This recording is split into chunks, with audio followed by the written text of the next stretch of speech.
Fala galera, André Ferreira na área. Bom, tem um bom tempo aqui que eu não gravo pro canal, né? Então eu vou explicar por que que eu não tô gravando, tá? E como o primeiro vídeo aí de retorno, eu justamente decidi falar um pouco, comparar um pouco, né? A Unity com a Unreal, porque justamente por causa dessa migração que a gente resolveu fazer aqui no estúdio, né? Tem alguns meses aí que eu venho estudando full time Unreal Engine 5, né? E agora eu me senti um pouco mais confortável de conseguir fazer um vídeo falando sobre a diferença que eu senti entre as engines, tá? Lembrando que no caso da Unity, eu trabalhei com a Unity durante quase 2 anos e meio, né? Todo o desenvolvimento do Tales of Shadowland até praticamente 6 meses atrás, ele era feito 100% na Unity. E aí, quando a gente decidiu migrar para o Unreal Engine, parei totalmente de mexer com o Unity e comecei a aprender a Unreal Engine. Então, meu contato com a Unreal Engine tem muito menos tempo do que a Unity, né? Mas vamos lá falar alguns pontos do que eu senti de diferença. Eu fiz aqui um bullet point, que vamos dizer assim, né, para a gente começar a falar. Eu não vou entrar no mérito de melhor que outra em comparação. Eu acredito que em termos gerais, tá? A mesma qualidade que você consegue alcançar em uma, você consegue alcançar na outra, e os mesmos problemas que podem acontecer em uma podem acontecer na outra também. Então, em termos gerais, as duas engines são muito boas, tá? Não vou bater nem priorizar, falar que uma é melhor que a outra. Mas, obviamente, que a nossa escolha de fazer a migração teve um motivo de quebra de confiança da empresa que gerencia a Unity, né? E eu já fiz vários vídeos aqui falando sobre isso, porque que a gente fez essa migração. Então, vamos lá, os pontos mais triviais do meu ponto de vista, que todo mundo já deve saber, mas eu só estou colocando aqui para a gente ter um norte de comparação, ok? Então, o mais trivial de tudo, em termos de comparativos, sem entrar muito no mérito de melhor ou pior, tá? Unity utiliza C Sharp como linguagem, tá? E a Unreal utiliza C++ e Blueprints. Aí depois eu vou falar um pouco mais sobre Blueprints. Você pode utilizar ambos, né? Na Unreal você pode usar o C++ e Blueprint simultaneamente, tá? No caso do Unity, você não tem... Você pode até utilizar algum plugin de meio parecido com Blueprints, mas não é nativo da engine, né? Como é que é a forma de armazenamento de arquivos aqui, né? No caso da Unity, a Unity ela mantém os arquivos originais que você coloca dos assets, então os FBX, as texturas e tudo mais, esses arquivos eles são mantidos no modo RAW deles, né? Na forma tradicional, como você importou isso do lá, e cria esses arquivos amaldiçoados chamados metas para fazer referências de instância. Mais para frente eu vou falar o que vem a ser isso, né? Para que esses arquivos metas eles existem. E no caso da Unreal, ele cria esses arquivos também amaldiçoados chamados UAssets, tá? Qual é a diferença básica aqui? Lá na Unity tu pode pegar um FBX e simplesmente jogar na pasta do projeto e aí esse FBX já está lá dentro da Unity para você poder utilizar. No caso da Unreal, você precisa importar esse asset para dentro por meio da interface ali, que ele vai gerar esses arquivos UAssets, né? E aí é mais ou menos como se ele compilasse, se ele compactasse, né, vamos dizer assim, os arquivos originais com esses arquivos de metadados que vão ser utilizados para a instância futura. Qual é o pós e o contra dessa brincadeira? Que eu avaliei nesse período curto de experiência. Às vezes eu gosto de ter o arquivo original ali para eu poder mexer por qualquer motivo que seja. No caso da Unreal, eu tenho que pegar e fazer uma exportação ou fazer um migrate, isso me incomoda um pouco. Mas, por outro lado, também eu não preciso ficar me preocupando que se um arquivo meta do projeto sumir, o projeto pode quebrar inteiro, né? Então, tem o pós e contra dos dois lados ali, tá? Um ponto importante. agora que eu vou colocar aqui, que é a parte de distanciamento, né? No caso da Unity, ele usa um sistema chamado Prefab System, né, para você criar instâncias de elementos ali para poder configurar o material, poder configurar a forma como um personagem vai aparecer, enfim. Só que esse instanciamento da Unity ele é bem problemático, né? Todo mundo que mexe com Unity sabe disso. Quando você está começando a mexer com um volume considerável de instâncias, você tem sérios problemas de performance. Então você acaba tendo que utilizar algum tipo de sistema de pooling. Inclusive, isso também acontece na parte de UI da Unity, né? Então é praticamente impossível você fazer um projeto comercial que tenha tamanho de elementos em tela, né, quantidade de elementos em tela, sem precisar usar um sistema de pooling, seja ele qual for. No caso da Unreal Engine, eles utilizam o sistema de blueprint deles para poder fazer essa parte de distanciamento. E eu vou fazer um comparativo bem interessante depois com relação a blueprint em si, tá? Para mim, o blueprint ela é uma parte mais interessante desse processo todo aí que eu tô aprendendo de Unreal Engine, tá? Depois a gente vai falar mais a fundo sobre isso. Bom, mais um ponto aqui, o acoplamento, né? O que eu quero dizer com acoplamento? Quando você tem um elemento qualquer dentro da Unity, você tem a possibilidade de acoplar outras coisas ali dentro dele. Normalmente são scripts em C Sharp, né? Então você pode criar seu próprio scriptzinho e jogar para dentro de um prefab ou de um elemento qualquer ali, normalmente um prefab, né? E você pode ir acoplando funcionalidades que não são nativas daquele elemento inicial, daquele elemento primordial ali. O ponto todo que a gente vai ver mais para frente é que isso vira uma cascata de referências e de instâncias quando você vai fazer um instanciamento. Por isso que é clássico no Unity você ter problemas de carregamento de prefab, porque prefabs podem carregar outras prefabs, que podem carregar outras prefabs, e todas essas prefabs elas podem ter acoplamentos, né? E isso tudo é instanciado no momento que você dá um instantiate, né? Todos esses parâmetros e hierarquias elas são carregadas quando você dá um instantiate, então é muito comum você ter problemas sérios de performance quando você utiliza o instantiate, justamente por causa dessa cascata. Por um lado é positivo que você tem uma probabilidade de expansão dos elementos muito grande, mas por outro lado também você tem uma performance muito ruim em termos de instância.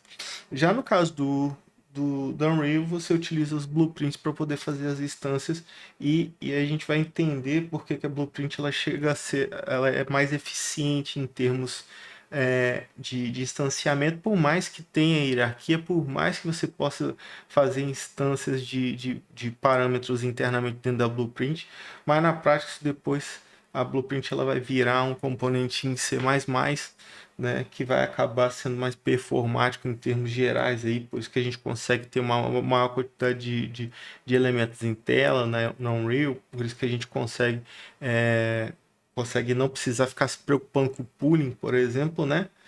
Mas, obviamente, que utilizando de forma equivocada, você pode causar os mesmos problemas de performance que você tem no instantiate da Unity, tá?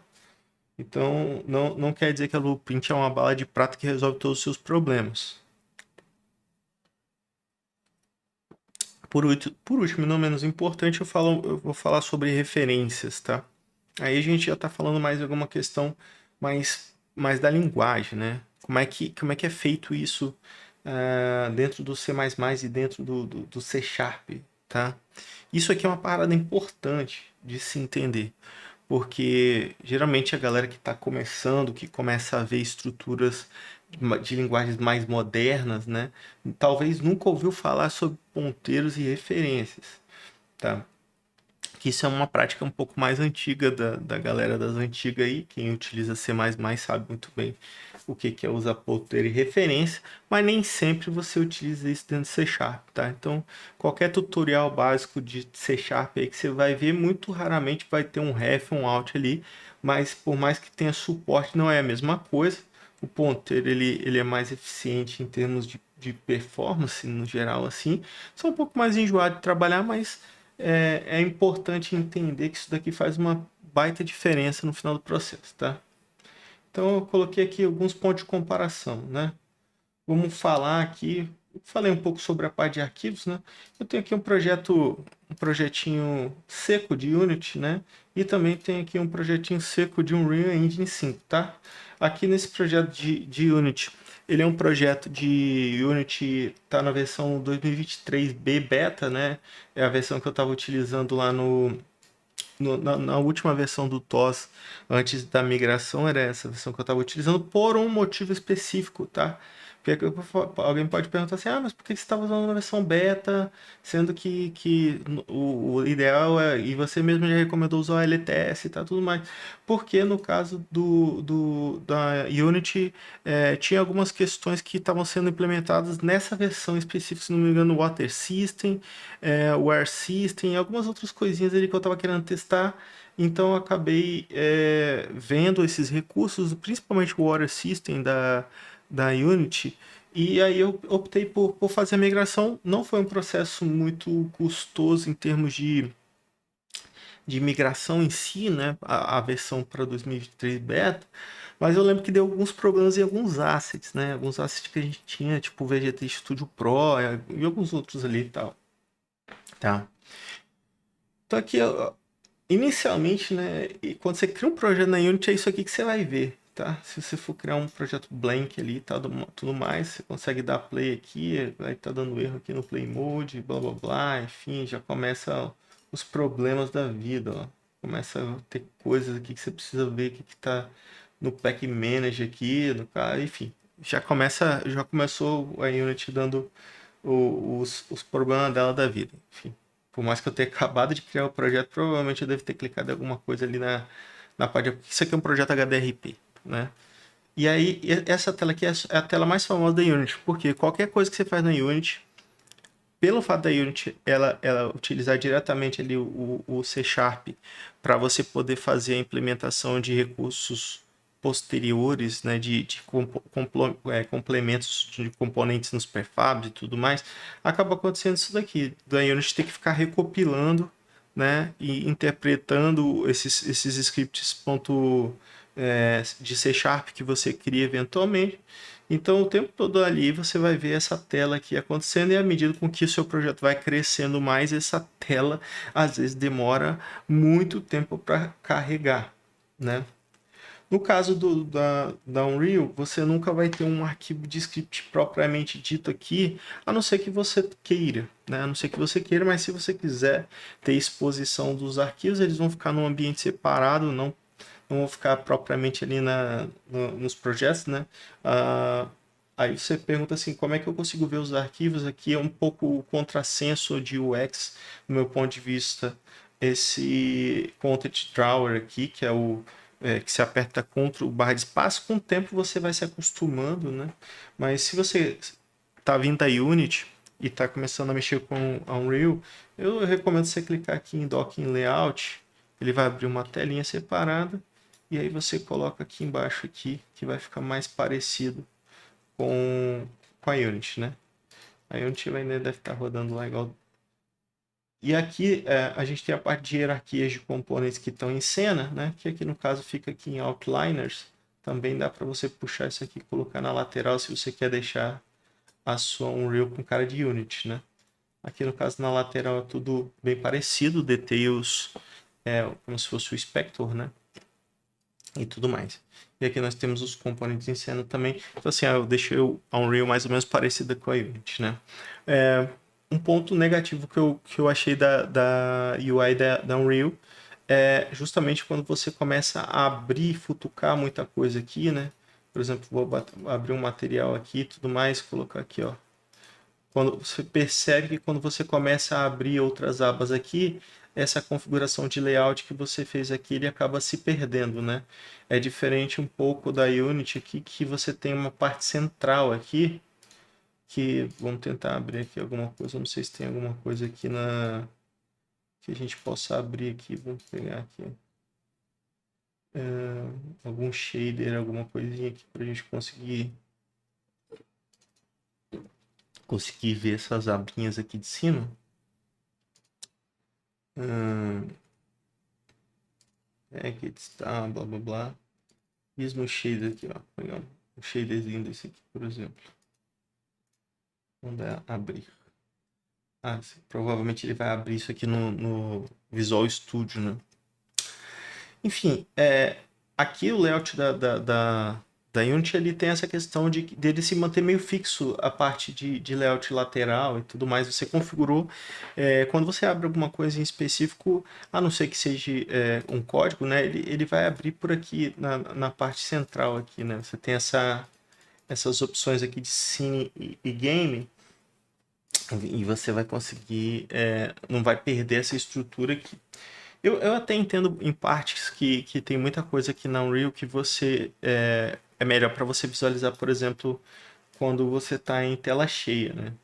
Então ele acaba mexendo em alguma coisa aqui do layout, então faz um pouco de sentido, mas isso me incomoda profundamente quando estou tendo que fazer alguma configuração que eu preciso pegar referência de uma textura ou de um material, que aí você vai mudando a aba, o Drawner vai aparecendo, sumindo, em vez de ficar uma parada mais fixa, né? Eu preferia que, pelo menos o Content Browser aqui, ele ficasse fixo. Se eu colocasse ele num lugar fixo, ele ficasse fixo. Enfim, mas vamos continuar nossa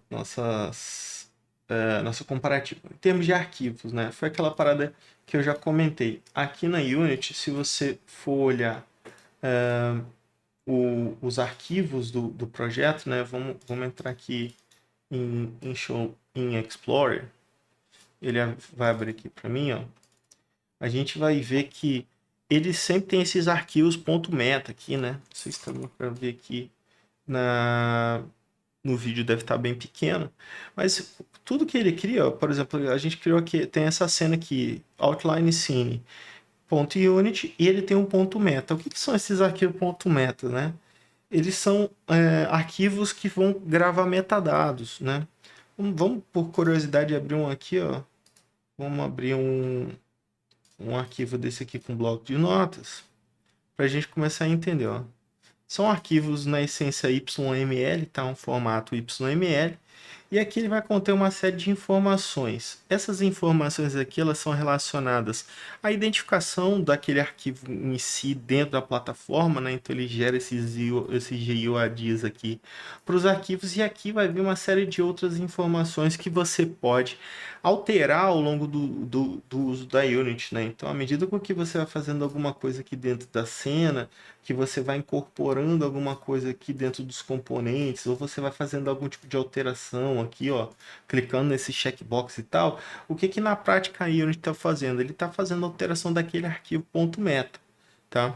Então, o que acaba acontecendo? Quando você salva um projeto, o projeto ele precisa ter todos esses arquivos metas, porque senão qualquer coisinha aqui, qualquer arquivo desse que sumir, você pode perder uma configuração de algum componente importante, por exemplo, componente de player e tudo mais, e você vai ter que refazer toda essa configuração que você tenha feito e tudo mais. Um outro erro clássico que acontece aqui na Unity é de você ter, por exemplo, um componente que você cria aqui, ó. Vamos criar aqui um script qualquer, né? Vou criar um script aqui, ó, de teste. Vou tentar criar aqui, ó. Aí, ó. Isso que é uma delícia da Unity. Você faz qualquer evento, ele vai e vem com essa telinha de carregamento, né? Estou aqui tentando fazer simplesmente uma criação de um script em C Sharp, só para a gente entender como é que é o funcionamento desse, desse arquivo meta, né? Enfim. Vamos deixar lá o Unity trabalhando. Eu sei que eu estou forçando a barra aqui, que eu estou com o Unity, com um monte de coisa aberta, OBS gravando e tudo mais. Mas esse aqui é o comportamento padrão. Depois de um tempo, você vai meio que acostumando né, você desabilita o hot loaded e tal. Tem bibliotecas que você compra dentro do assets, dentro da Asset Store, que você tira esse hot loaded aqui, né? Que é esse bagulho aqui de ficar carregando o tempo todo. Enfim, fica difícil de conseguir explicar aqui. Mas, basicamente, os arquivos de meta eles vão servir para poder ter essas informações do que você alterou dentro dentro da engine.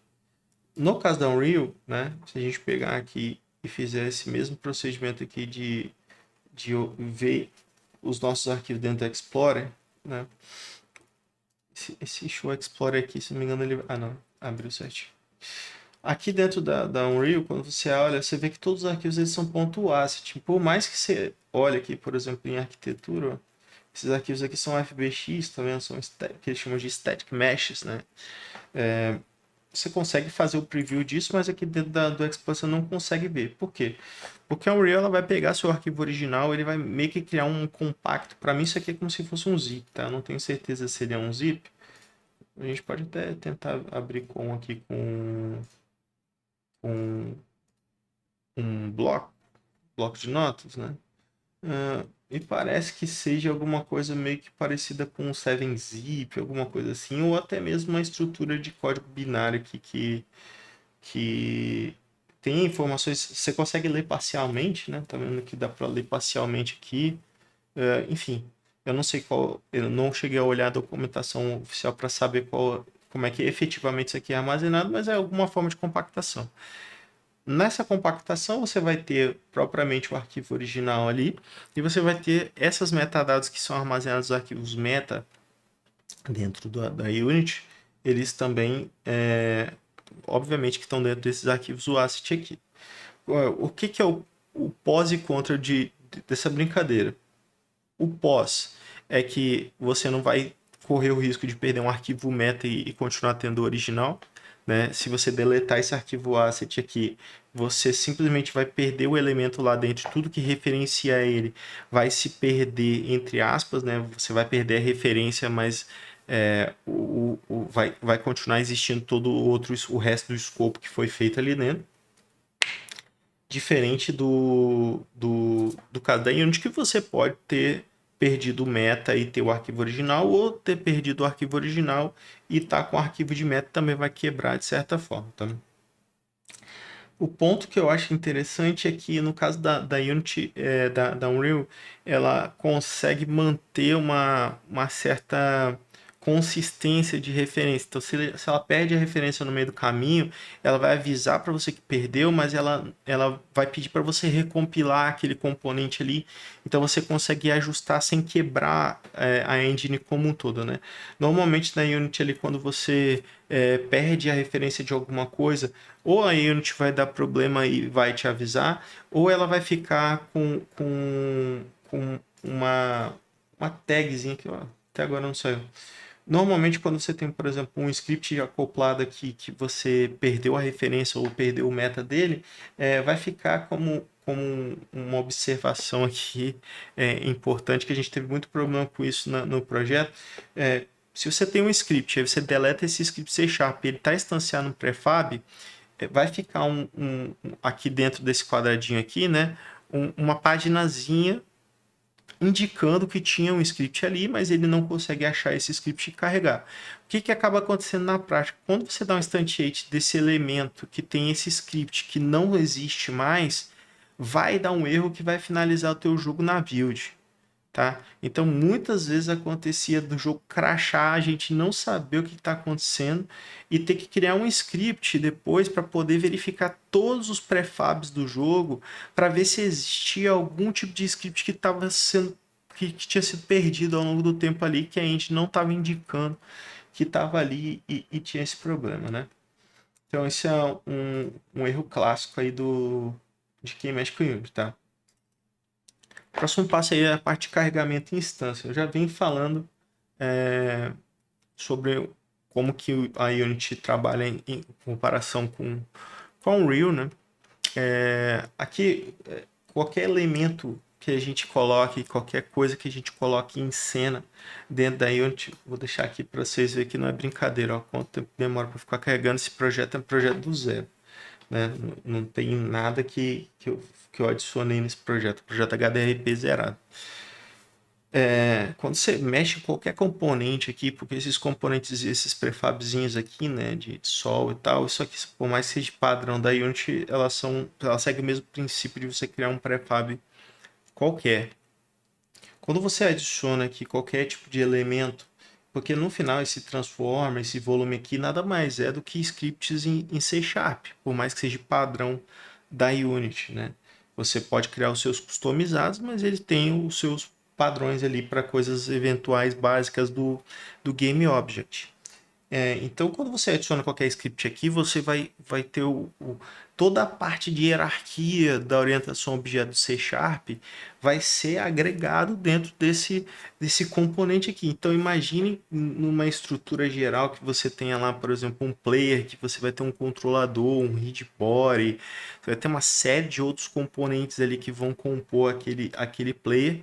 E aí, quando esse elemento ele é instanciado, ele vai ter que carregar toda essa tralha que vem junto com ele. Às vezes você nem está utilizando a maioria das coisas que tem ali, você não está utilizando, né? Você vai utilizar um Animator, você vai utilizar um Animator Control, você vai utilizar uma C Transform, principalmente, né? Mas tem uma tralha de coisas ali que está vindo junto que não necessariamente você utiliza. E ainda, para piorar essa situação, todos esses caras eles podem ter hierarquia ali de pai, filho, blá blá blá. E o C Sharp ele tem um negócio que se chama classe parcial, né? O partial, quando você coloca o partial no começo da classe ali, que você pode picotar uma classe em várias partes diferentes, né? Então o compilador ele precisa o compilador ele precisa pegar todas essas partes ali. Quando tu faz o import de uma classe específica lá no C Sharp, ele precisa agrupar isso tudo numa referência de classe só. Em termos organizacionais de arquivos, para você organizar os arquivos de classe, diferenciar a mesma classe ter quando a classe está muito grande, né, que ela tem muitas funções, você chega até certo ponto ser interessante, né? Em termos de programação é interessante.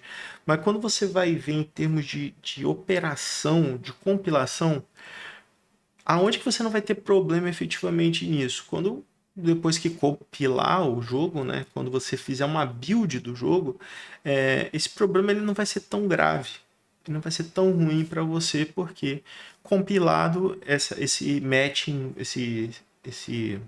né, do compilador pegar todas as partes que você dividiu e juntar tudo, não tem problema, né? Mas enquanto você está fazendo desenvolvimento na plataforma, que o Unity precisa o tempo todo estar rebuildando, porque na prática, quando você faz um script aqui, o que o Unity vai fazer? Ele vai ler esse script em .cs ali e ele vai compilar em tempo real para appendar dentro do código original que ele tá rodando para poder te mostrar o jogo aqui na engine, né?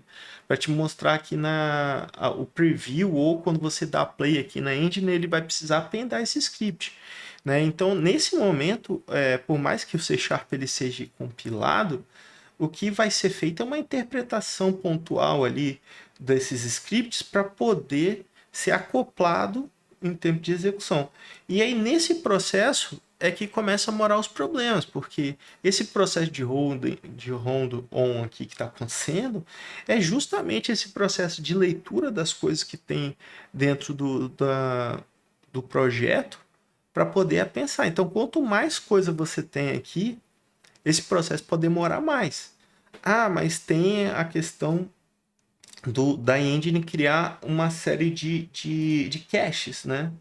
Então aqui, quando a gente olha aqui o projeto da Unity, a gente tem essa famosa pasta aqui chamada library, tá? Essa pasta library aqui, ela vai gravar justamente essa parte de cacheamento de instâncias de editor. Se você pegar e deletar essa pasta chamada library aqui, ó, vou até fechar o Unity aqui para a gente conseguir ver, o que vai acabar acontecendo? A Unity, quando abrir novamente, né, quando você abrir a Unity sem a pasta library, ela vai começar a recriar toda a parte de cacheamento. Então, assim, o maior inferno na nossa vida era quando a gente estava mexendo no projeto do Tails, e é um projeto absurdamente grande, com mais de 300 gigas e tudo mais. Aí a gente precisava fazer isso aqui, ó. Crashou alguma coisa dentro da biblioteca, vamos deletar a library. E outro detalhe, normalmente a library ela fica mais pesada do que o projeto mesmo, do que os arquivos do projeto. Porque ali vai conter uma série de caches. Então, por exemplo, se você tem um sistema internamente dentro da Unity, você pode pegar uma textura e reduzir essa textura e fazer uma compactação dessa textura para poder reduzir o tamanho do arquivo e para poder conseguir fazer com que computadores que são mais fracos consigam também renderizar. Então, o que acaba acontecendo? A Unity coloca aqui dentro do package, dentro dos assets, deixa os arquivos originais ali. Se você tem uma textura 4K, ele vai deixar a textura em 4K e dentro do Library ele vai fazer essa redução e essa compactação. Então, quanto mais processos, quanto mais coisas tem dentro do seu projeto da Unity, mais tempo vai demorar para poder fazer esse recarregamento de library, né? Estou tentando aqui ver se eu vou abrir aqui de novo o projeto, né? Aqui tá aqui, ó. Pronto. Então tá vendo esse processo inicial aqui que ele tá fazendo, que ele tá, né, fazendo o carregamento. Isso aqui demora muito quando você tem um projeto grande e que você deletou a library. A library é justamente essa parte de cacheamento do projeto, né? Isso aqui, quem já mexe com a Unity um pouco mais de tempo sabe, né? Agora, o mesmo processo acontece em termos práticos aqui dentro da Unreal, nesses arquivos aqui, ó, de cache, de interminate, o próprio saved aqui também tem muitas informações e tal. Só que, pelo fato da gente não ter tanto instanciamento em editor da Unreal, quando você deleta esses arquivos de cache aqui, de save e tudo mais, o carregamento da engine ela não é demorada. Por incrível que pareça, por mais que você possa ter uma série de arquivos lá. E outro detalhe, né? Você não perde o que você configurou. Acontece muito. Ó, erro no arquivo básico aqui vamos dar um enter safe aqui. Você não perde essas instâncias que você configurou de certa forma na Unreal. Na Unity você pode acabar causando algum tipo de problema, corromper um arquivo ou perder um arquivo de meta e você vai perder essas instâncias. Então, para mim, para você trabalhar bem na Unity, você tem que estar o tempo todo fazendo backup, né? Você tem que ter um Git configuradinho ali para você poder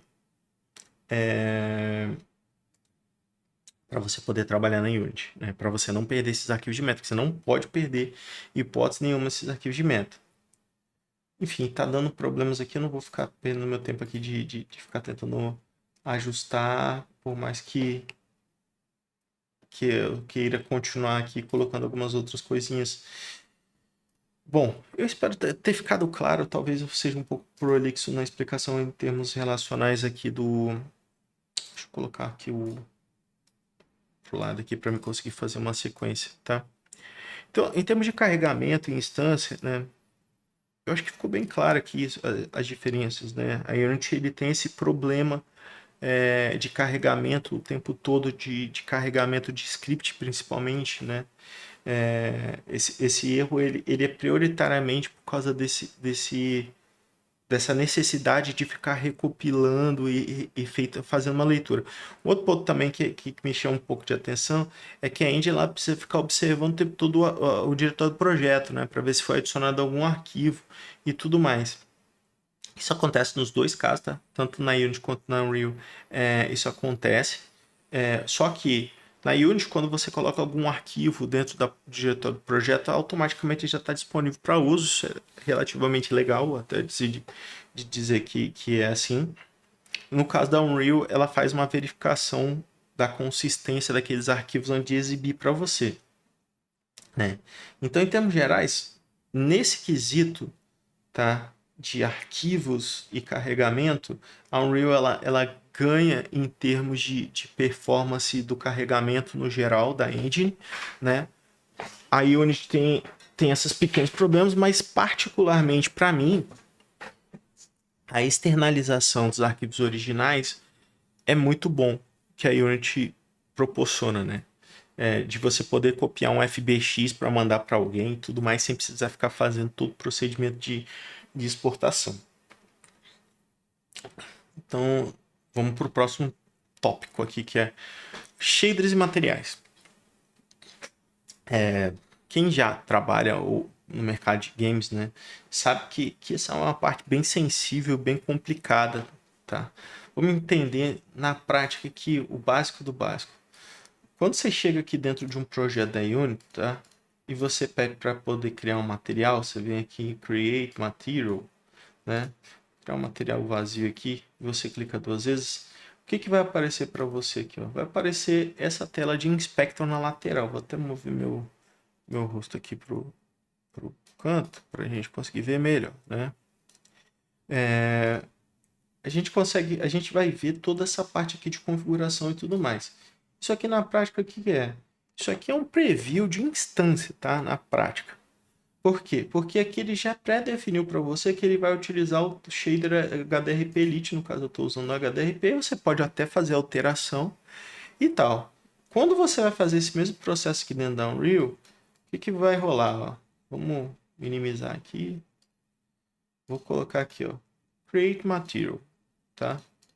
Se eu clicar 2 vezes, olha só, ele vai abrir essa tela maluca aqui e tal, cheio de opção e tal, que eu acho a coisa mais, né, à primeira vista, para um cara que está aprendendo o engine, ele vai falar assim, pô, na Unity é tão simples isso, né, aqui é tão complicado e tal.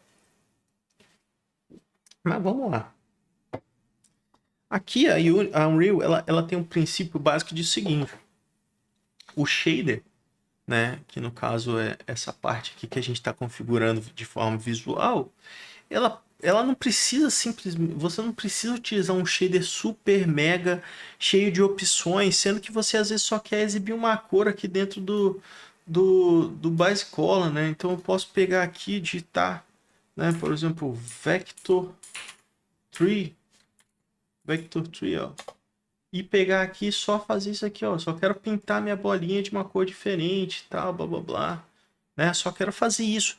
Então, tipo, por que eu vou utilizar um shader super mega pesado igual o Lit só para fazer isso aqui? Então, aqui, ó, o mesmo processo aqui, eu posso fazer aqui, ó, simplesmente fazendo isso aqui. Porra, show, maravilha, né? Só que olha a quantidade de opções que eu tenho, padrões do shader por causa disso aqui, tá? Quando a gente vem aqui do lado, aqui na parte de shader e manda editar, tá? No caso aqui a gente está usando o Lit, então eu não vou fazer edição dele, mas eu vou criar aqui um shader para a gente conseguir entender.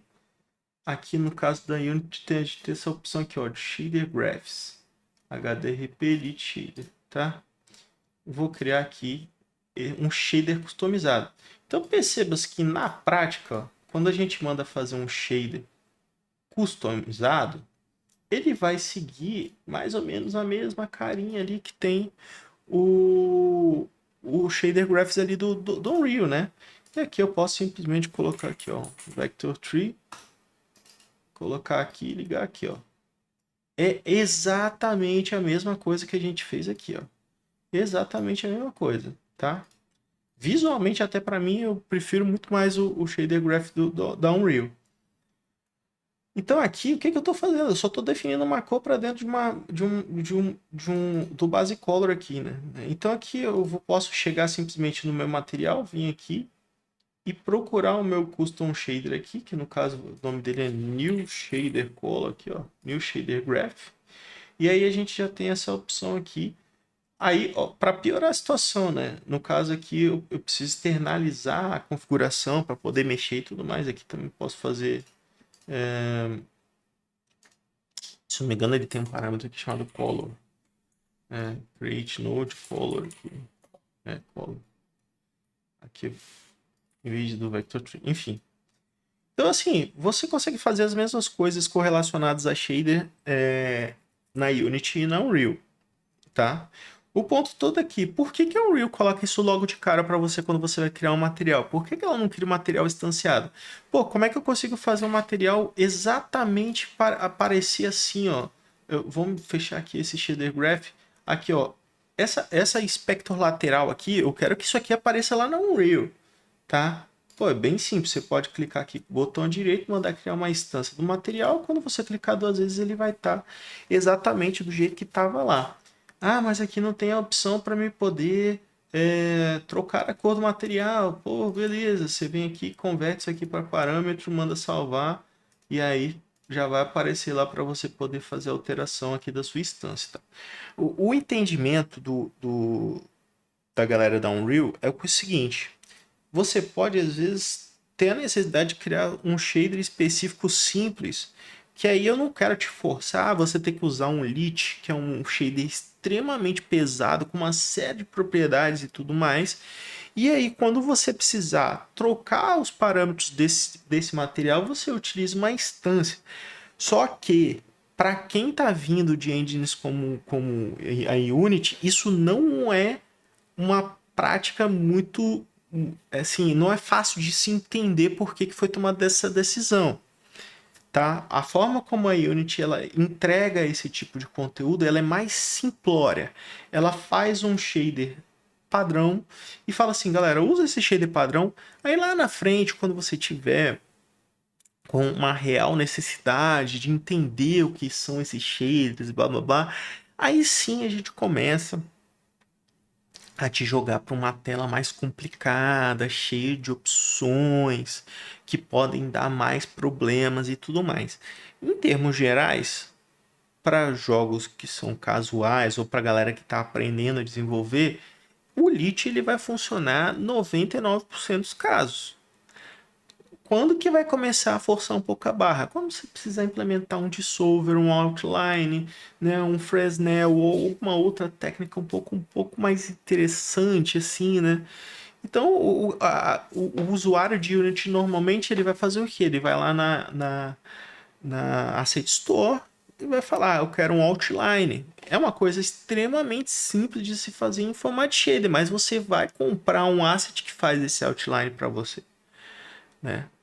E vai perder horas tentando configurar, mas muitas pessoas, a maioria das pessoas preferem comprar um asset pronto que vai fazer isso daqui do que ter que ficar desbravando esse horizonte aqui, né? Enfim.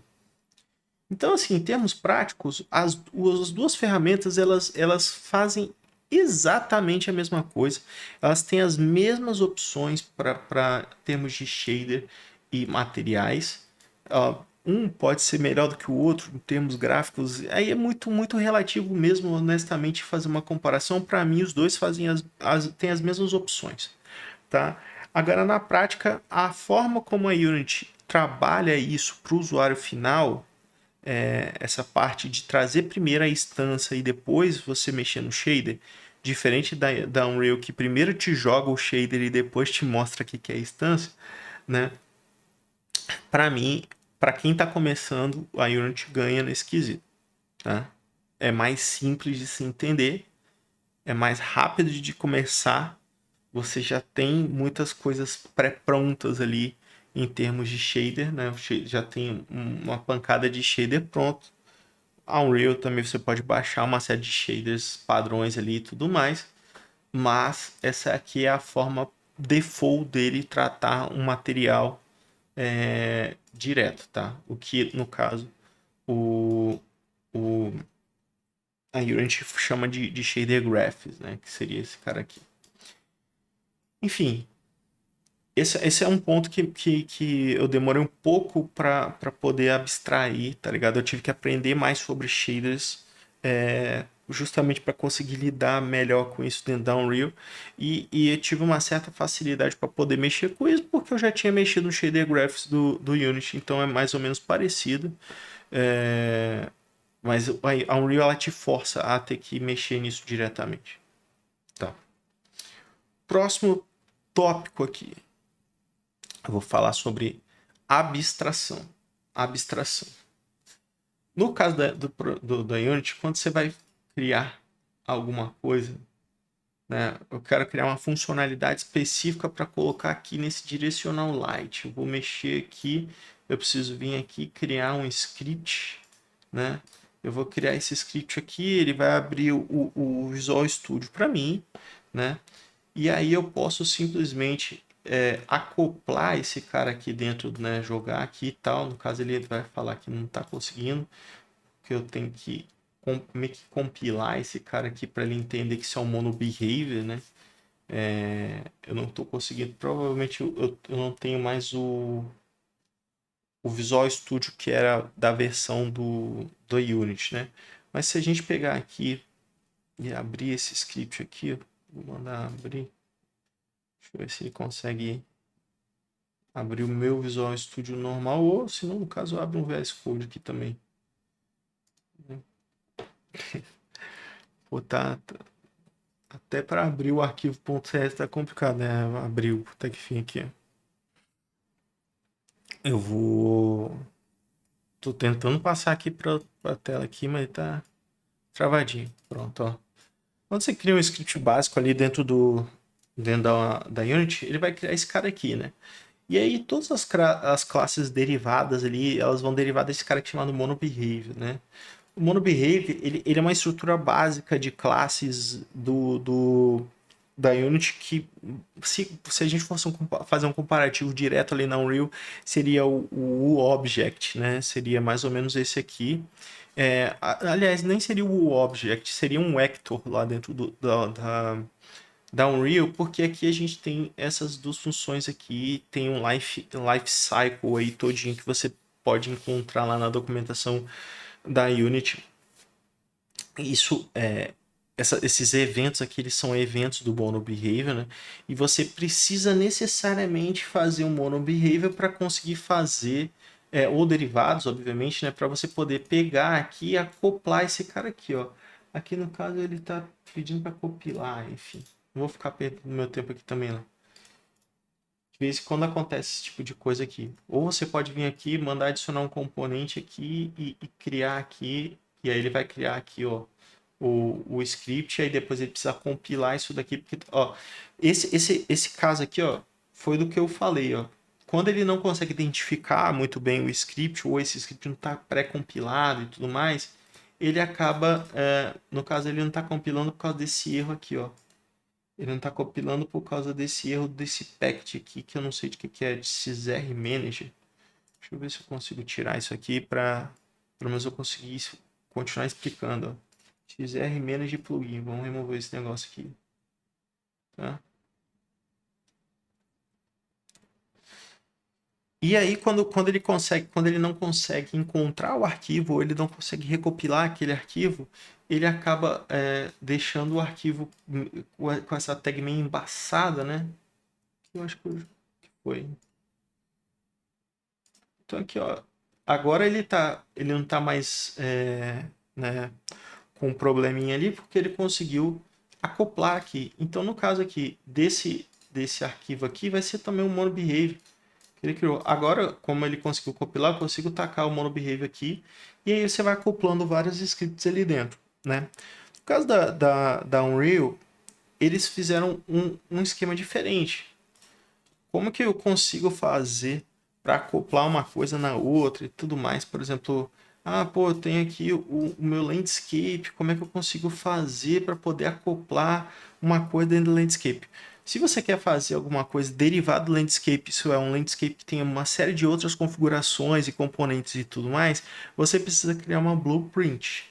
Inclusive, aqui na blueprint, inicialmente, você tem uma série de prefabs, vamos dizer assim, de componentes básicos, só que você tem a opção aqui de você escolher, né, entre uma lista interminável de coisas que você pode fazer. Inclusive, você pode estender, exemplo, eu quero estender aqui uma landscape mesh, um landscape base, blueprint, blá, blá. Você tem uma série de coisas aqui que você pode estender, né? Tudo que for utilizável dentro da Unreal, você pode estender de certa forma. Por exemplo, eu quero estender uma luz, a luz eu quero ter propriedades diferentes do que a luz padrão, você estende e tal. Mas no básico aqui eu vou criar uma blueprint básica só para a gente entender isso aqui direito, tá? Quando você cria uma blueprint, essa é a cara que você vai ver inicialmente. Pode dar um pouco de medo, é um monte de parâmetro, é um monte de configuração, é um monte de telinha e tal. Mas tudo dentro da Unreal, ela é baseada em blueprints, de certa forma, tá? Então, quando você olha para o Shader Graphics, quando você olha para a parte de programação com Blueprint no geral, assim, você sempre vai ter a visão desse cara aqui. O que é interessante, tá? Aqui ele trata nessa aba de componentes mais ou menos como se fosse quando você cria um componente aqui, aí você tem uma série de componentes que você pode criar aqui. É mais ou menos como se a gente estivesse criando esse scriptzinho aqui, acoplando aqui. Só que, no caso, a gente está criando um escopo separado para isso. Tá? Em vez de toda hora a engine ter que ficar avaliando se foi feita algum tipo de alteração dentro desse escopo aqui correlacionado a esse componente, lá a gente tem um escopo pré-definido. Isso, em termos de programação, no meu entendimento, essa pré-definição desse escopo é interessante porque quando ele for passar isso para C++, ele já vai saber quais são as funções, quais são os parâmetros no geral porque isso aqui depois vai virar uma classe em C++, né? Então aqui você percebe que você tem todas as configurações correlacionadas a não propriamente só as variáveis e funções internas dessa classe, mas também você consegue acoplar outras classes aqui, né, nessa parte de componentes, que na prática isso provavelmente deve virar um parâmetro de importação ali, né, como se estivesse passando um parâmetro com o nome daquele componente. E aí depois você tem essa parte aqui de configurações da classe, que você pode determinar uma série de parâmetros e fazer a instância dessa classe. Nesse class default aqui, você pode configurar tudo que existe dentro da sua Blueprint, inclusive eventos padrões que a Blueprint já tem. Em termos gerais, você vai falar assim, fazer isso no C++ é mais produtivo? Sim, porque a Blueprint ela tem muitas configurações que talvez você nunca vai utilizar, né? Em termos gerais, você está pegando uma classe zona que tem uma série de parâmetros e tal. Só que como você tem aqui a possibilidade de escolher quem vai ser o cara aqui, quando você dá um blueprint crash aqui, você pode escolher, você pode, por exemplo, pegar um object aqui que vai ser a classe mais básica de todas dentro da Unreal, né? Então, não necessariamente é, você vai ter uma sobrecarga de coisas por causa da estrutura da Blueprint, tá? E se não fosse assim, fazer jogos em Unreal seria muito mais pesado do que fazer na Unity, isso não é verdade. A gente consegue ter o mesmo nível de performance, inclusive, honestamente, eu acho que a Unreal ganha em termos de performance no geral do looping, né? Do looping que tem interno da engine, né? É muito mais performático, até mesmo para o Blueprint, tanto na engine quanto na build, tá? Em termos de performance, eu consegui performance melhor em builds de Unreal do que em builds de Unity, tendo os mesmos assets, os mesmos componentes em tela, as mesmas texturas e tudo mais. Então, a forma como se abstrai aqui o processo, né? Esse blueprint, ele consegue abstrair de forma mais eficiente em termos de carregamento e tudo mais, e até de execução final, do que a forma como a Unity faz, tá? Aí tem, explicando aquela parada que eu estava falando sobre em termos gerais de quando você faz muita, tipo um prefab dentro do outro aqui. Quando você cria aqui os scripts, por exemplo, peguei aqui esse direcional light e coloquei os scripts. Eu posso simplesmente arrastar isso aqui para cá jogar. Ele vai criar um prefab, né? Se eu clicar duas vezes, aqui dentro eu vou ter a estrutura da direcional light com as informações que foram alteradas. Quando eu pegar esse cara, se eu jogar ele aqui de novo, né? Ele está falando que vai ter um ciclo aqui. É porque eu estou dentro da prefab, né? Se eu jogar aqui de novo, ele vai criar uma instância já com essas propriedades configuradas, né? Olha só a brincadeira. Só que aí eu posso pegar isso aqui, por exemplo, colocar dentro de um empty aqui. Aqui no caso, Eu posso pegar aqui e criar um componente empty, colocar esses dois caras aqui e criar mais um prefab. Então acaba virando uma cascata, ó. Aí quando eu abro, ele já está com as duas lightings aqui e tudo mais. Então perceba, ó, isso vira uma cascata de coisas que você pode ir infinitamente criando. Aí você vai colocar aqui, ó, mais uma parada aqui dentro da parada e você vai criando mais um prefab. E aí vai criando toda essa estrutura. Isso depois vai te criar um problema de performance absurdo, dependendo da quantidade de camadas que você tem dentro do prefab, tá? Isso é o tipo de coisa que não acontece na Blueprint, porque a Blueprint você precisa necessariamente especificar os componentes internos dela lá e tudo mais. Ah, mas tem como derivar a Blueprint e tal, mas é como se você estivesse criando uma classe dentro do C++ e você vai fazer uma extensão, uma hierarquia, tá? É diferente da parte de componentes aqui, desses componentes de prefab, porque aqui você está criando como se fosse um, uma caixa que tem várias classes dentro dessa caixa. E aí a caixa você vai abrindo, aí abre, tem outra caixa, que tem outra caixa, que tem outra caixa.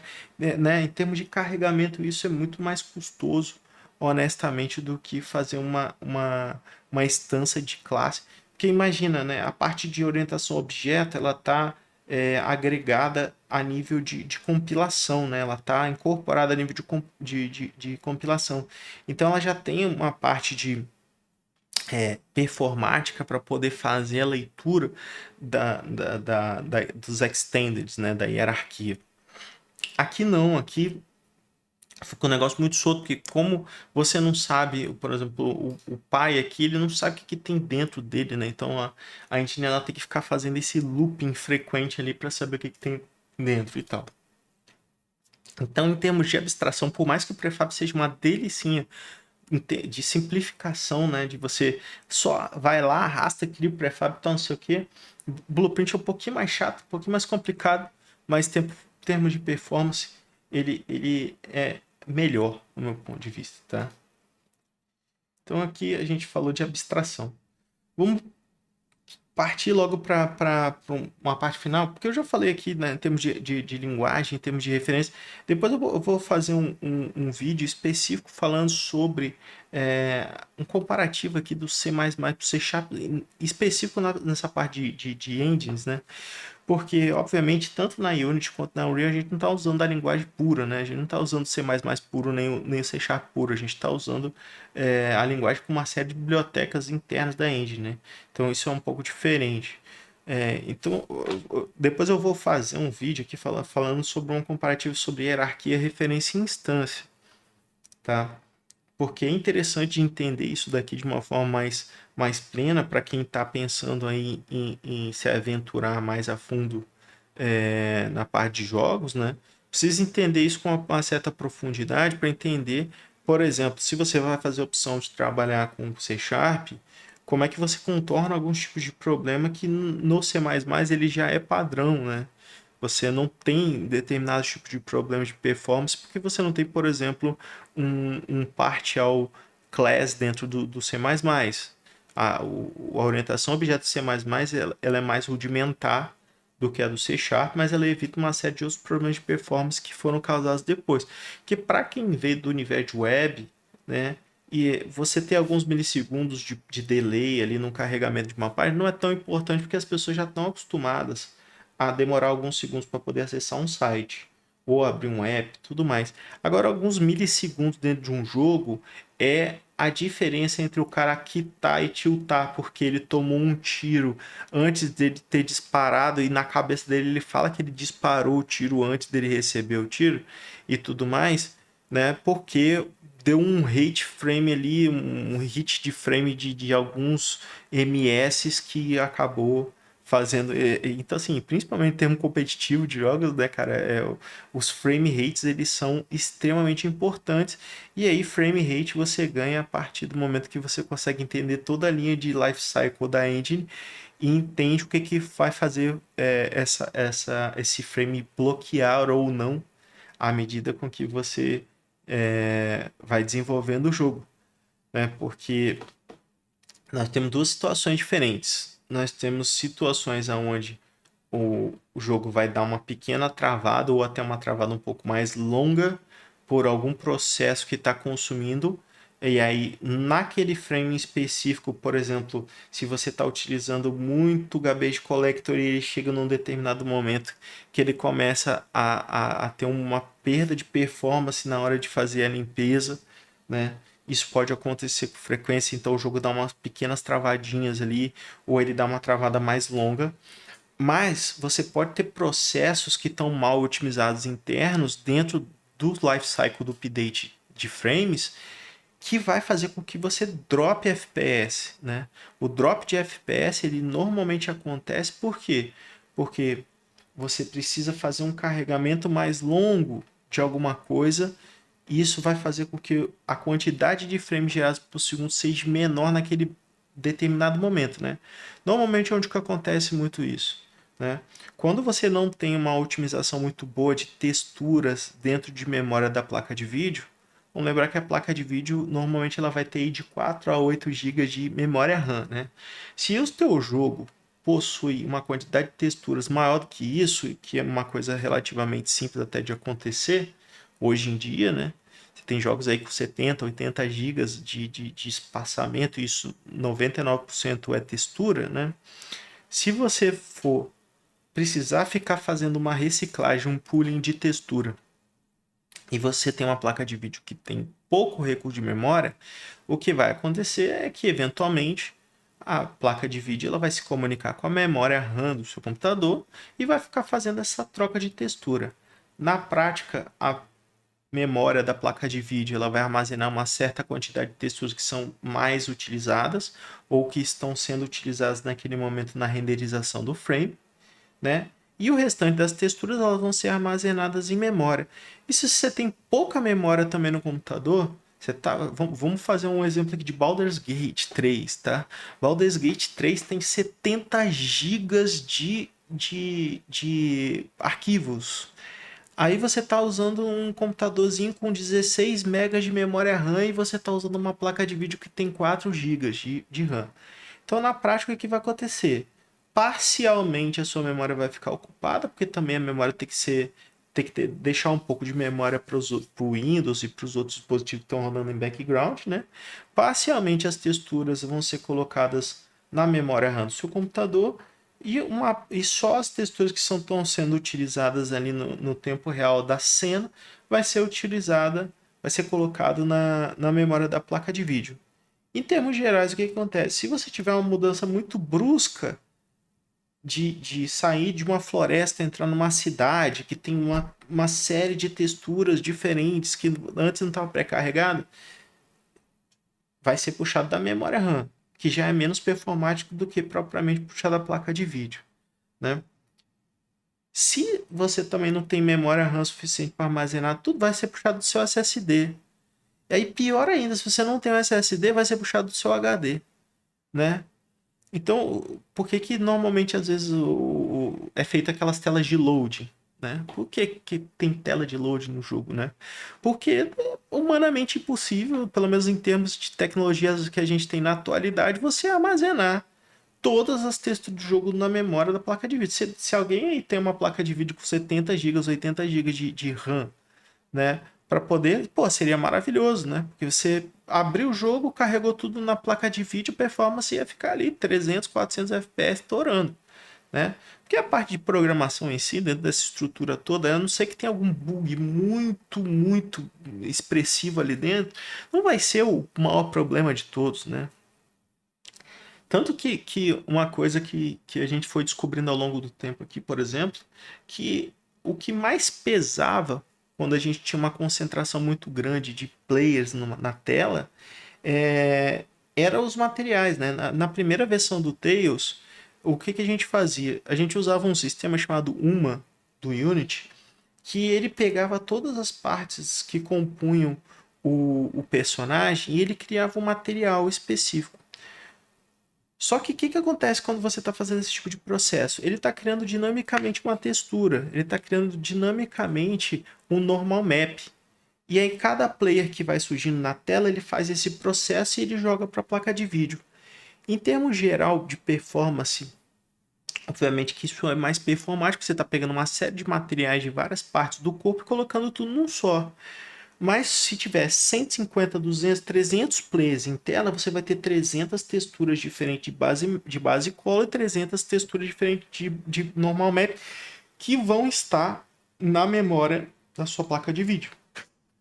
Porque essa galera tá em cena. Agora imagina o seguinte, hoje como é que a gente trabalha isso? Eu tenho uma base de personagem, né? Tem vários corpos e tal, mas todos os personagens utilizam a mesma textura. Utilizam a mesma textura. Por quê? Eu utilizo o mesmo material em todos os personagens. O que vai mudar a feição do rosto, o corpo e tudo mais é a mesh, né? É o FBX ali. Então o que acaba acontecendo? Se eu tiver 1000 players na tela, posso até ter instâncias de mesh diferentes, o que não é tão pesado assim quanto se parece. Mas eu vou ter apenas uma textura, um material, né? Obviamente que o material tem várias texturas, mas imagina assim, eu vou ter um material com uma série de texturas. Eu não vou ter uma textura, um material para cada player diferente que está na tela. No geral, isso é muito melhor, principalmente para quem tem placa de vídeo mais simples, né, com menos capacidade de memória. Tanto que a gente conseguiu fazer testes de performance aqui em vários computadores da galera da comunidade. A gente conseguiu rodar a 40 frames por segundo numa Intel Graphics, que é tipo uma placa de vídeo de notebook que vem padrão ali e tudo mais. Um jogo que tava com uma textura 4K, né? E tudo mais, por quê? Porque em vez de a gente fazer uma alocação gigantesca de memória, a gente consegue fazer uma alocação curta, né? Então, uma boa prática aí para quem está desenvolvendo jogos que a gente foi aprendendo aqui a duras penas, é que se você consegue fazer materiais básicos, né? Por exemplo, vou fazer um material aqui que vai ser o tronco de todas as árvores. Eu posso ter árvores de tamanhos e formatos diferentes, mas o tronco sempre vai ser o mesmo material, né? As folhas sempre vão ser o mesmo material. Se você consegue fazer esses materiais padrões do seu jogo, você tem a possibilidade de conseguir alocar as texturas todas para o carregamento do jogo dentro da memória da placa de vídeo. Se você conseguir fazer isso, a probabilidade de eficiência de FPS do seu jogo ser muito maior do que se você estiver utilizando esse pooling que vai ficar fazendo esse meio de campo entre memória de placa de vídeo, memória RAM e SSD ou HD e tal, não sei o que, para fazer o carregamento dos jogos. Não necessariamente você precisa, você vai ter uma redução drástica efetivamente no tamanho do projeto. Talvez você tenha uma redução drástica no tamanho da build, né? Só por ter feito essa alteração em termos de texturas da, do projeto da Unity, a gente economizou quase 30 gigas. Se eu tivesse texturas e materiais específicos para cada tipo de corpo de raça dentro do Tails, a gente teria 30 gigas a mais de texturas e materiais. Quando eu vi essa técnica e comecei a utilizar o mesmo material para todos os corpos, independente da raça e tudo mais, aí a gente faz o que eu faço para poder, por exemplo, ter uma coloração de orc e tudo mais. A gente vai fazendo uma manipulação do shader para fazer a alteração da cor do corpo e tudo mais, e só muda efetivamente o FBX, tá? O material, o shader, as texturas de todos os personagens do Tails é o mesmo, tá? E aí, eu vou até mostrar aqui para vocês, eu acho que eu tenho uma build aqui que é recente. Acho que eu fiz isso anteontem, eu acho.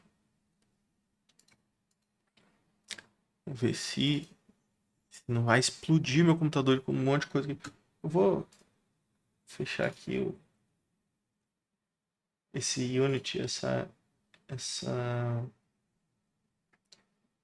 esses projetinhos aqui que eu tinha aberto só para dar uma brincada aqui no vídeo, né? Depois eu vou até deletar também esse negócio que não faz nenhum sentido eu ter isso aqui. Mas eu vou abrir aqui uma build do... recente até que eu tô mexendo aqui. Eu tô fazendo alguns testes de...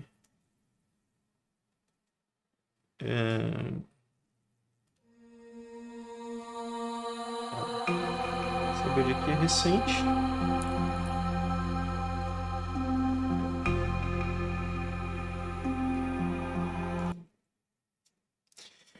Eu vou mostrar aqui a tela de carregamento de criação de personagem aqui, né? Perceba aqui, ó, a gente tem uma série de raças, né? E essas raças aqui, elas têm cabeças diferentes, têm corpos diferentes, né? Corpo masculino, feminino. Então perceba, cara, ó, os masculino, feminino, o orc, né? Masculino, feminino, tal. Todos esses caras aqui, eles têm o mesmo material, cara. Aí vai mudar aqui, no caso, eu botei uma corzinha só pra diferenciar o orc, né? Mas todos esses caras aqui, independente de ser masculino ou feminino, eles têm o mesmo material de pele, né? Obviamente que o cabelo, a barba e tudo mais, eles ficam separados, né? Enfim, vou fechar aqui porque tem essa musiquinha, né? Até podia ter reduzido aqui no meu controle. Mas eu vou voltar aqui, vou tirar também aqui do meu fone, né, o áudio para mim não ficar ouvindo a musiquinha. Então, eu vou tirar aqui também o áudio do desktop para ficar só o, o meu microfone, né? Enfim, e senão também eu não sei se a gente liberou essas músicas no YouTube e tal. Aí pode ser que dê alguma coisinha ou outra aqui. Mas o que eu quero mostrar aqui é que, no caso, ó, você pode perceber que, independente do personagem, a gente tem uma feição do personagem de forma bem diferente de uma feição para o outro, né? Mas a pele deles são iguais. Até aqui eu preciso mudar, porque, por exemplo, no caso desses devas, aqui eles têm uma coloração de pele mais roxa, né? Mais voltada assim, ó. Enfim, então quando meio que por padrão, quando você clicar em Devas, ele vai mostrar a coloração da pele mais roxa. E quando você vier aqui mandar customizar a parte do Orc também, ele vai vir com essa pele um pouco mais esverdeada aqui, né? Por mais que dê para você alterar, tá? Eu deixei essa tela aqui de forma que você pode escolher a cor, você pode deixar um pouco mais claro, um pouco mais escuro, né? Você pode deixar um orc mais verdão e tal. Ou pode colocar qualquer outra cor também. Eu não deixei limitação de graus de cores ou qualquer coisa do tipo. A mesma opção que você tem. Da mesma forma como você pode também pegar aqui e criar um humano com a cor away aqui, tá? Pode vir aqui e colocar qualquer cor que você quiser dentro dessa paleta que tem aqui, que é a mesma paleta para todos os personagens, tá? Então, dependente de como é que você tá customizando seu personagem, você pode botar ele da cor que você quiser e pode mexer na saturação, no brilho e tal. Então, perceba, de novo, vou repetir para ficar claro. Eu tenho uma série de FBX, esses FBX eles têm feições diferentes, inclusive as cabeças aqui, ó, você tem cabeças com feições diferentes e tudo mais, né? Você tem corpos diferentes, corpo mais atlético, um pouco mais comum e tal, e a gente pode ter uma variações de corpos maiores e menores aqui. E todas essas raças e todas essas meshes, no geral, elas utilizam o mesmo material. Por termos de performance de armazenamento de textura, tá? E, obviamente, de economia de armazenamento de textura também. E todos os processos feitos posterior a isso são feitos via shader. Então, por exemplo, quando eu venho aqui e boto uma arte facial, que eu coloco uma maquiagem, qualquer coisa do tipo assim, isso tudo é feito a nível de shader, não é feito a nível de textura, tá? Por mais que no final do processo isso vai virar uma textura, mas é uma textura de real time, né? Não é uma textura armazenada em memória. Na memória da placa de vídeo vai estar a textura base. Tudo que for feito posterior, a placa de vídeo vai fazer por meio de instruções de shader, né? E tudo mais. Bom, chegando ao fim, eu vou dar né, vou falar um pouco sobre questão de curva de aprendizado, o que eu senti assim nessa experiência toda de estar fazendo essa migração. O Unity ele é mais simples de se trabalhar no geral, né? Para quem está começando, eu acho que é interessante pegar e aprender Unity ou Godot ou qualquer outra engine. Acho que independente de qual você começar, os conceitos vão ser muito parecidos, tá? Os conceitos vão ser parecidos e você vai conseguir ver similaridade. A Unreal, ela não é, no meu ponto de vista, a melhor engine para se iniciar. Ela é complexa, ela tem muitas opções, ela dá um certo medo quando você olha a priori. Mas ao longo do tempo, quando você vai trabalhando com ela, você vai se sentindo confortável nas decisões que foram tomadas nas decisões de projeto. Em termos de UX, eu ainda acho que a Unity ganha de lavada da Unreal, né? A experiência do usuário, a primeira vez que ele abre a engine, que ele vai mexer no básico do básico, é muito mais agradável você mexer na Unity do que você mexer na Unreal, tá? Só que a longo prazo a Unreal ela vai se tornar mais eficiente, principalmente quando você está fazendo coisas mais complexas, como mexer em shaders. As blueprints elas são excelentes para conseguir escopar de forma mais clara as funcionalidades, né? Separar as responsabilidades das coisas e tudo mais. A Blueprint ela é um negócio tão interessante que eu tenho trabalhado num projeto de tentar trazer esse conceito de Blueprint para a parte de programação de apps e sites, né? Enfim, mas aí já é outro projeto, depois a gente fala mais sobre isso. Mas, obviamente, a Unity tem seus problemas, né? Vou até tirar, nem vou falar sobre a questão de problema correlacionado efetivamente à credibilidade da empresa que gerencia Unity, né? Mas tem os seus problemas como ferramenta mesmo. Não que a Unreal seja perfeita, né? A Unreal também tem uma série de outros problemas. Mas eu me senti muito mais tranquilo, né, em termos gerais, assim, e mais eficiente de produção na Unreal Engine 5, tá? Tudo bem que eu fui para a Unreal Engine 5 depois de estar trabalhando há mais de 2 anos com a Unity. Então, obviamente que todo esse conhecimento que veio agregado, né, ajudou bastante. E eu não tive nenhuma dificuldade de mexer com blueprints porque eu sou desenvolvedor. Então, se você tem conhecimento de programação prévio, o blueprint vai ser muito tranquilo para você lidar. Você consegue fazer o jogo 100% usando blueprint, você não precisa encostar no C++ em nenhum momento. Se você não quiser trabalhar com C++, você vai conseguir fazer esse jogo e não vai precisar de encostar o dedo no C++. Óbvio que se você estiver fazendo um produto que é competitivo, um MMO, alguma coisa do tipo, eventualmente você vai precisar mexer no C++, tá?